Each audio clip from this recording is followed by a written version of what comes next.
Shalom. Hi. Achinam. Hi. Tiferet. Hi. And we are in the Heichal Shlomo Museum on King George Street in Jerusalem. And we are going to go into the cellar and have an adventure. So in the cellar of the museum, in the storage, are most of the treasures of the museum. And with me, I'm going to take my gloves. Why do I need gloves inside of a museum storage? You have Oil and grease on your hands. on my hands. You don't want to touch the Artifacts with my greasy, oily hands. Okay, so I'm going to because put on... then the artifacts will be really oily. Yeah, I'm going to get ruined. So, who's ready for an adventure in the cellar? Come after me! So today we're going to talk about things that can keep the kids awake all Leil Seder. So here we have a little matzah cover from Canada. And what we're putting inside is the afikomen. So could anyone of you explain what the afikomen is? The afikomen is a half a matzah, Half a matzah. and you cannot finish The Seder. without a afikomen. So you need that matzah to finish the Seder.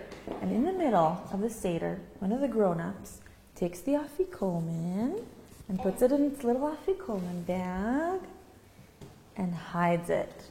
The afikomen is only half a matzah. Okay, so we're going to put half a matzah in here and close it and hide it. And then the kids look for it, and the one who found it tells the grown-ups, "You want your dessert back? Do you want to finish Leil Seder? Yes, we want Oh, well, what will you give me? I'm not giving this afikomen back. What will I get? Can I have a bicycle?" So here we see that this family had square matzahs. Square. Yeah. But not all our matzahs are square. So here we see a round matzah bag because most of our handmade matzahs were round. If we make a handmade matzah, they're going to turn out round. And we see there are 3 compartments. One for Israel, Kohen, the priest. And we see here, in this matzah cover right over here, something really interesting. It used to be round. Do you see how the letters here are round? The embroidery is round? But someone cut it into a square. Oh, I think because the family was eating They used to vertical eat matzahs, round matzahs that were but handmade now they're eating square matzahs. that are machine made. Yeah, because like they changed their tradition. Perfect, but they didn't want to change their matzah bag. And how about these little things over here for the bitter herbs? What about this? Would this leave you awake if this was on the Seder table? Right? It's so cute and so Of interesting. course, yeah, I would take it off the It's so table. cute and interesting. It looks like a little wheelbarrow that the people in Egypt used, right? That the slaves in Egypt used. That we, when we were slaves in Egypt, we took the wheelbarrow and worked with the wheelbarrow. And that's why the wheelbarrow carries the maror, the bitter herbs, because the bitter herbs are supposed to remind us of slavery, of avdut. maror ze al shum ma? על שום שמררו המצרים את חיי אבותינו במצרים.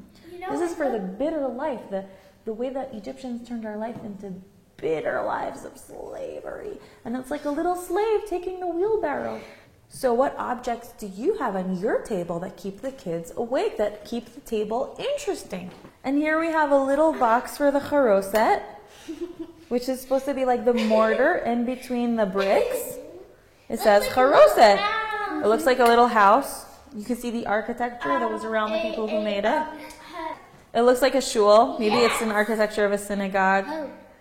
Maybe it's a chair.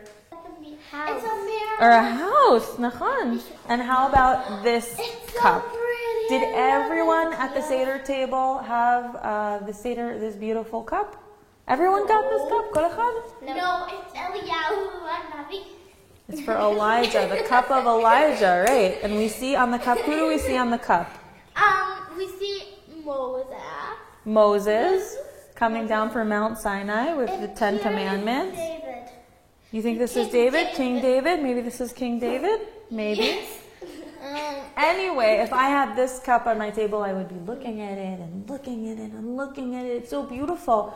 And we only bring it out to the table once a year, so I really want to look at it. I don't want to miss it, and I won't fall asleep. No. And the last object, the last cup of Elijah that we're going to see It's so nice. is from a tusk of an elephant. Yeah, and Zoal said that to get this tusk of an elephant, we're going to have to hunt the elephant, and that's why it's illegal to use tusks of elephants anymore. And the elephant wasn't born this way, right? They took the tusk off and they carved inside of the tusk. And can you read this in Hebrew for me? Shlach et ami. Shlach et ami. Let my people go. Let my people go. And why do I need the kids to stay awake all Leila Seder? Why are kids so important for Leila Because Seder? if there's no kids, we can't tell the Ghana. If there are no kids, who will we tell the story of the Exodus to? In the Torah, the commandment is tell your kids the story of Exodus. V'higadet lebincha bayom hahu. That's why kids are so important for Leila Seder, and everything's made to make you guys interested. So we'd love to hear what interesting things you do on your Seder table. And please send it to our website so we can upload it to our website and share it with other people and be inspired from each other. So thank you so much for watching Adventures in the Cellar and the Heichal Shlomo Museum. Chag Sameach!